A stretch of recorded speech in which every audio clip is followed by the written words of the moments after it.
चांगली लसलशीत ही शेवची भाजी आज तुम्हाला बनवून दाखवणार आहे. त्यासाठी मी मसाला तयार करते. त्यासाठी मी कांदा कट करून घेतला आहे, त्याला भाजून घेतला आहे आणि घरी त्यासाठी लसूण पण घेतला आहे.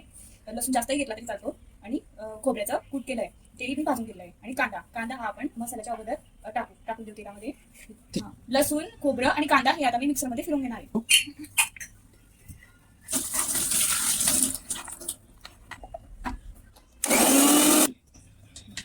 अडीच चमचे ना लाल मिरची टाकते.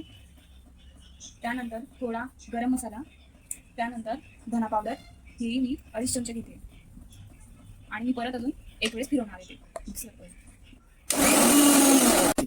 शेवभाजीचा मसाला तयार झाला आहे. तेल टाकायचं, आता भाजीला लागेल तितकंच तेल टाकायचं, त्याला आवश्यक असेल ना इतकंच तेल टाकायचं. आणि त्यानंतर मी आता टमाटर हा फ्राय करून घेणार आहे तेलामध्ये.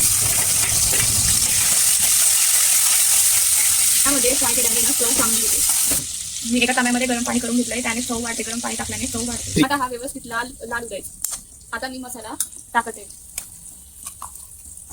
मसाला व्यवस्थित भाजून घ्यायचा. व्यवस्थित भाजल्याने त्याची चव वाढते.